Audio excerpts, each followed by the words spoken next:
ବାଚସ୍ପତି ମହୋଦୟ, ମାନ୍ୟବର ମନ୍ତ୍ରୀ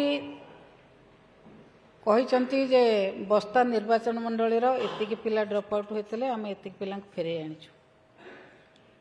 ମୋର ନିର୍ଦ୍ଦିଷ୍ଟ ଭାବରେ ପ୍ରଶ୍ନ ହେଉଛି ଯେଉଁ ପିଲାଙ୍କୁ ଡ୍ରପ୍ ଆଉଟ୍ରୁ ଫେରାଇ ଆଣିଛନ୍ତି ଏବଂ ଯେଉଁ ପିଲା ଡ୍ରପ୍ ଆଉଟ୍ ହୋଇକି ଅଛନ୍ତି, ଆପଣ କହିଛନ୍ତି ଯେ ଆମେ ଅଭିଭାବକମାନଙ୍କ ସହିତ ମିଟିଂ କରିଛୁ, ଏମିତି ସରକାରଙ୍କର ଶିକ୍ଷା ବିଭାଗର ଏଇ ଯୋଜନା ସବୁ କାର୍ଯ୍ୟକାରୀ କରିଛୁ। आ भितर आपण गोटे कारण कहे कि कारण कौन से माने स्कूल को न आसार तांकर पिला मानकर आर्थिक सामाजिक अवस्था आसेसमेंट करा जायछि कि जदि आसेसमेंट करा जायछि को संस्था द्वारा आसेसमेंट करा जायछि से माने ड्रप आउट होबार कारण कौन कारण माननीय मंत्री गृह को जनइबे कि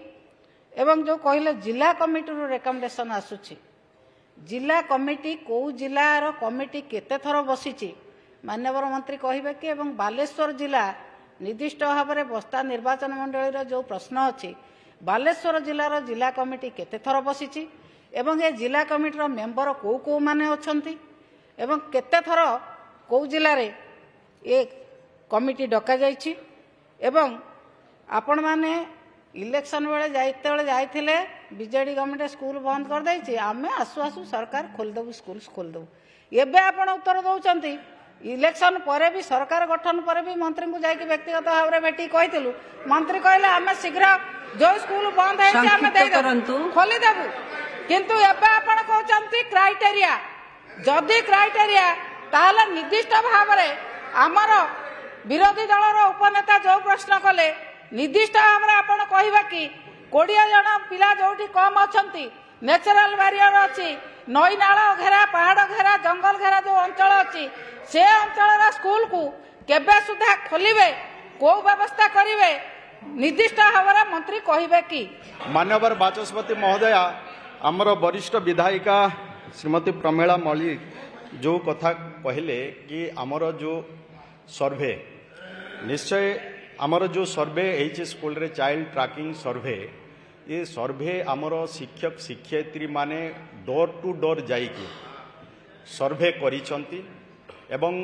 जो पिला माने ड्रॉप आउट होउचंती कु कारण जगु से मान ड्रॉप आउट होउचंती ये सबु कथा भी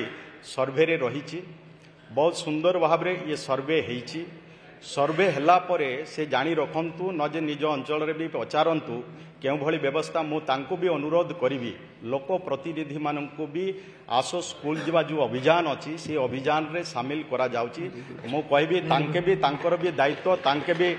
समस्त को अनुरोध से माने भी जाई कि ना आसो स्कूल जीवा अभियान रे शामिल हुंतु मु होइचे माननीय केंद्र मंत्री भी निजे बड़ धरण संबलपुर रे कार्यक्रम करिथिले जदि आपणकर स्कूल प्रति छात्र छात्री मानक प्रति एते जदि आपणकर अछि आपण भी सेथिरे शामिल हुंतु एवं सेठिरे को कारण भी हेइछि आउ तांको कोन कले से माने स्कूल को आसीबे आमर तांकर पिता माता सहित जाइकी आलोचना करूछंती आलोचना करी बुझे सचेतन करी से मान को स्कूल को फेरी आनिबा पाए होउछंती राज्य रे जो कथा कहतिले 60,000 रु अधिक छात्र छात्री ये छात्र छात्री एमाने ड्रॉप आउट होते मेन आज 60,000 रु अधिक छात्र छात्री को मेन स्ट्रीम को अणाई विभिन्न जगार एडमिशन करेकी आसो स्कूल जीवा ये सबू आमर कार्यक्रम माध्यम 60,729 छात्र छात्री वर्तमान स्कूल को फेरी ये कार्य आम सरकार रे एवं आपण पाखरे जो वर्तमान मो पाखरे आसी आपण आमर जो सर्वे है टोटाल सर्वे रे प्राय 1,83,216 छात्र छात्री जो माने कि ड्रॉप आउट होइछंती एवं सेथिरे आमे 60,729 को आज स्कूल को फेरे आनी ये अभियान चालू रही आउ आगामी दिन रे आपण मानकर समस्त सहयोग रे आपण मान भी प्रयास करंतु केवल क्वेश्चन करदेले हबो नाही आमर जो अभियान अछि से अभियान सहित आपण मान भी शामिल हुंतु आउ ड्रॉप आउट छात्र छात्री को स्कूल